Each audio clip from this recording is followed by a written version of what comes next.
welcome back student to our another best session of the chapter. That is, now in this session we are covering with the another argument for the social responsibility, that why social responsibility is important, why it has this important space in our business life. Now we have the another point, that is converting problem into opportunities. अब एक जो business है, अगर वो existing product को ही replicate करके बना रहे तो वैल्यू एडिशन क्या हो रहा है? कुछ भी नहीं हो रहा है। बल्कि अब जैसे आपके पास एक पिंक सोप था, अब जो बिजनेस है उसका कलर चेंज करके व्हाइट सोप आपको दे रहा है, तो उसमें वैल्यू एडिशन तो कुछ नहीं हुआ है ना। So a best business is that who identifies the problem, problem को आइडेंटिफाई करे, आइडेंटिफाई करने के बाद कि इस प्रॉब्लम का सोल्यूशन क्या हो सकता है, उस पर रिसर्च एंड डेवलपमेंट करे, R&D करे, सर्च करे, एनालाइज करे चीज़ों को, R&D करके फिर न्यू प्रोडक्ट एंड सर्विसेज को लॉन्च करे, जिससे कि जो सोसाइटल नीड्स है या फिर सोसाइटल प्रॉब्लम है उसको क्या किया जा सके, वाइप आउट किया जा सके। सो ये जो पॉइंट है is more focused about the solving the problem in the society by introducing new product and services to the community. Related with the preceding argument is the argument that business, with its glorious history of converting risky situation into a profitable deal, can not only solve social problem but it can also make them effectively useful by accepting. सिर्फ और सिर्फ social problem को ही solve नहीं करता है, अगर product and services को हम एक्सेप्ट करेंगे तो वो यूजफुल रिसोर्सेज भी बन सकते हैं and business can convert the problem into a solution, into a profit making business. इसको हम समझने के लिए पहले अपने हैंड रिटन नोट्स पे जाएंगे एंड देन फिर हम चीजों की प्रैक्टिकलिटी को देखेंगे by our PPT. So we have converting problem into the opportunities. पहले क्या होता था, we are more concerned with the plastic waste. Plastic की चीजें हम यूज करते थे, अगर प्लास्टिक को जलाते थे, डिस्पोज करते थे, तो उसमें एक हार्मफुल गैसेस निकलती थी जो कि हमारे हेल्थ के लिए, हमारे ब्रीदिंग सिस्टम के लिए क्या थी, हार्मफुल थी, डेंजरस टू एनवायरमेंट थी। ठीक है, हेल्थ इश्यूज उससे हो सकते थे। अब जो बिजनेसेस है वो ग्रो कर रहे हैं, R&D डिपार्टमेंट उनका इतना ज्यादा स्पेसिफिक स्पेशलाइज्ड हो चुका है कि वो प्लास्टिक बैग्स को अब क्या करते हैं, रिसाइकल करने के नए नए तरीके ढूंढता है। फॉर एग्जाम्पल, अब जो प्लास्टिक वेस्ट होता है उसको हम प्लास्टिक बैग्स में कन्वर्ट कर देते हैं so they can be reused. Then plastic furniture हो गया, एंड इवन टेक्नोलॉजी इतनी ज्यादा एडवांस हो चुकी है कि जो प्लास्टिक है उसको हम यूज कर रहे हैं अच्छी क्वालिटी के हैवी रोड्स बनाने के लिए। ठीक है, तो प्रॉब्लम क्या थी कि एनवायरनमेंट को हार्म, एनवायरनमेंट के लिए जो प्लास्टिक है वो क्या था, हार्मफुल था, डेंजरस था, उसको हमने रिसाइकल किया एंड यूजफुल आइटम्स में कन्वर्ट कर दिया। देन उसके बाद अब देखो, आपका ऐसा हो सकता है कि जो आपका घर है वो बहुत ज्यादा रिमोट एरिया में है, रिमोट इन द सेंस कि आपके घर के आसपास ना तो मेट्रो है, ना बस स्टैंड है, ना ट्रेन है, मतलब कोई भी ट्रांसपोर्ट का साधन नहीं है, ट्रांसपोर्ट का रिसोर्स नहीं है। तो ओला उबर बोलते हैं क्यों ना बस स्टैंड को आपके घर के पास, आपके डोर स्टेप पे लाया जाए। तो जो ओला उबर हम बुक करते हैं वो घर के सामने ही हमें पिक करने के लिए आती है। सो बस स्टैंड को उन्होंने क्या कर दिया, हमारे डोर स्टेप पे लाके रख दिया।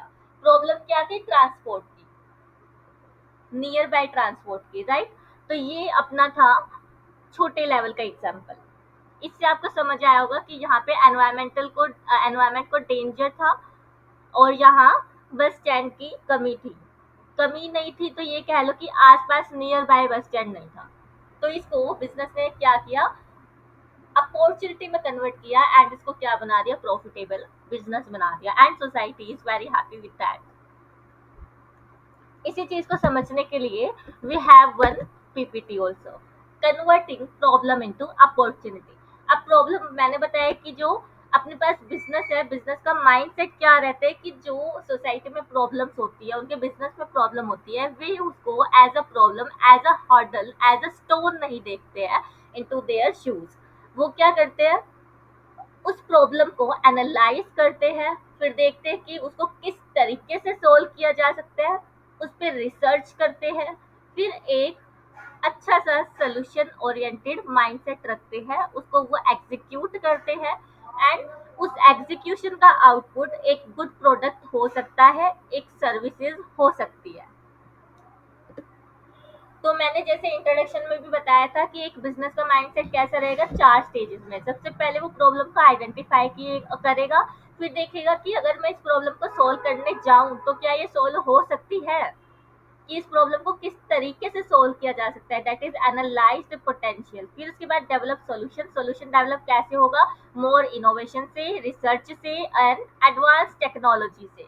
फिर जैसे ही उस प्रॉब्लम का सॉल्यूशन मिल जाएगा तो ये एक प्रॉफिटेबल बिजनेस में क्या हो जाएगा, कन्वर्ट हो जाएगा। आप रियल लाइफ प्रॉब्लम को सोल्व कर रहे हो तो आपकी सस्टेनेबल प्रॉफिट बनेगी, आपकी सस्टेनेबिलिटी श्योर है, यानी आप लंबे समय तक सोसाइटी में टिक पाओगे।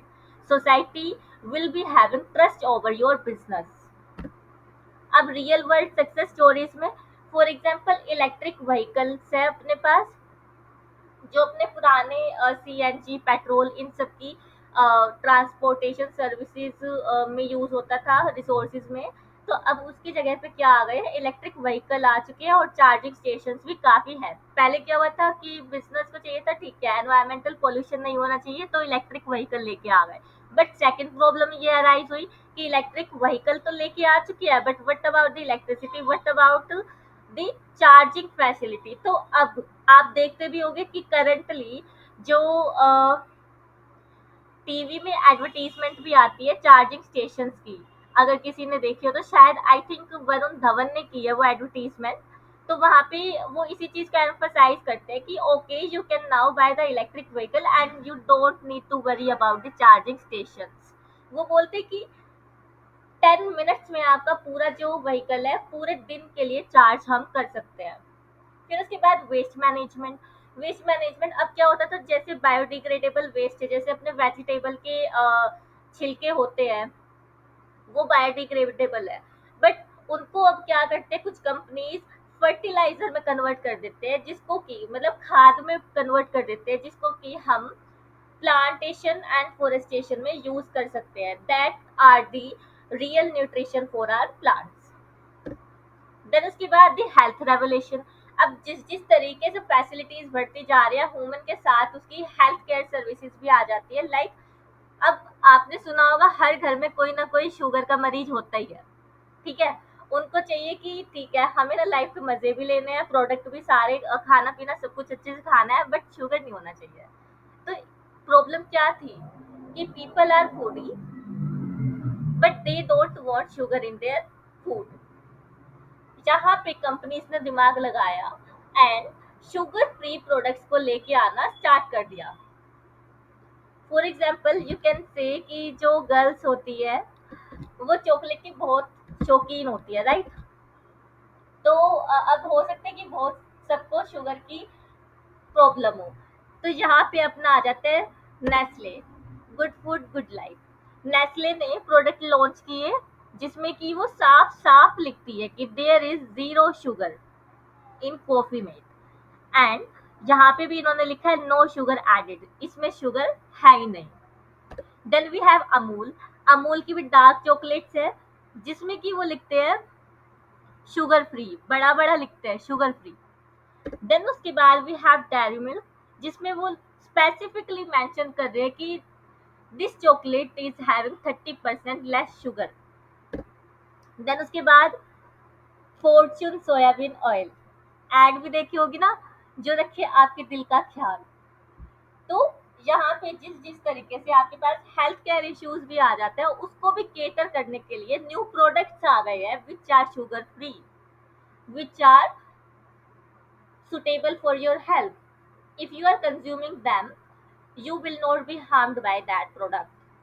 इस तरीके से वो रिसर्च एंड डेवलपमेंट करते हैं, आपको टेस्टी भी लगता है, आपकी टेस्ट के साथ कॉम्प्रोमाइज नहीं होता है, and the product is performing well, ठीक है। तो चैलेंज क्या था, आपको शुगर से प्रॉब्लम थी, उसको अपॉर्चुनिटी में कन्वर्ट किया, ऐसे प्रोडक्ट मार्केट में लॉन्च हो गए जो शुगर फ्री है, और उसका रिजल्ट क्या हुआ, लोग हेल्दी तो है ही प्लस वो पैसे लगाने में भी रेडी है। कि हमें शुगर फ्री मिल रहा है, टेस्ट भी अच्छा मिल रहा है, क्वालिटी के साथ कोई कॉम्प्रोमाइज नहीं है, तो क्यों ना बाय किया जाए और क्यों ना खाया जाए। ठीक है। देन वी हैव कोविड-19 क्राइसिस। कोविड-19 क्या था?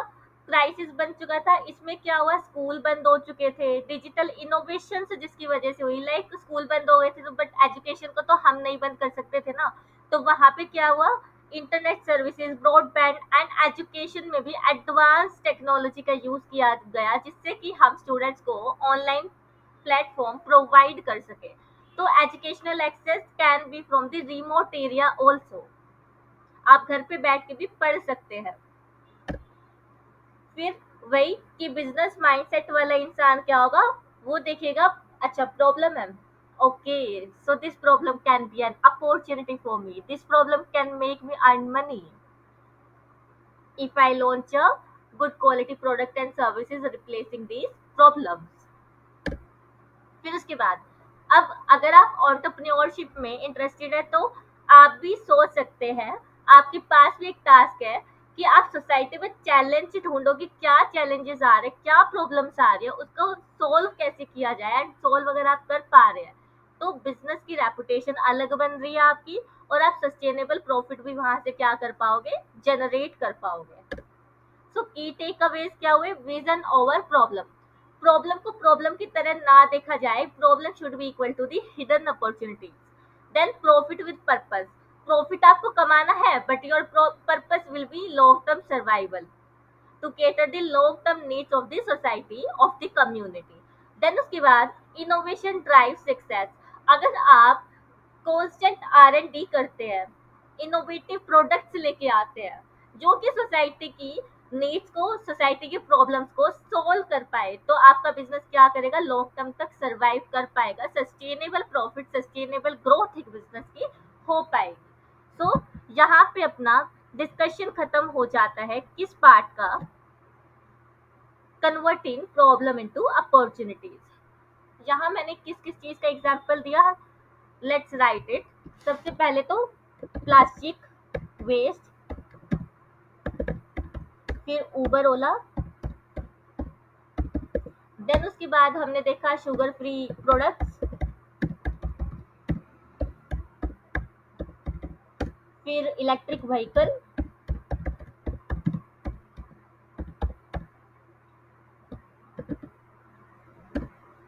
देन वी हैव, उसके बाद हमने क्या देखा था?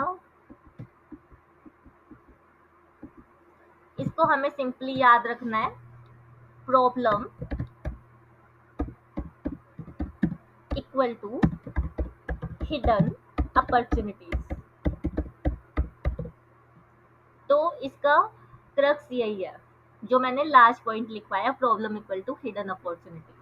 ठीक है, और एग्जाम्पल भी मैंने आपको दे दिया है। आप जब रिवाइज करोगे तो आपको याद आ जाएगा कि क्या एग्जाम्पल हमने डिस्कस किए थे, तो आपको वीडियो दोबारा से रेफर करने की जरूरत नहीं पड़ेगी। मेरे साइड में बुलेट पॉइंट लिखवाने का जो पर्पस है वो क्या है? आप जब रिवीजन करने बैठो तो आपके पास सिर्फ अपनी नोटबुक हो जिसमें आप पढ़ रहे हो, और आपको सारी चीजें याद आ रही है वन बाय वन। आपको दोबारे दोबारे रेप्लिकेट ना करना पड़े, वीडियोस देखने में टाइम वेस्ट ना करना पड़े। ठीक है, so keep revising, have a good day।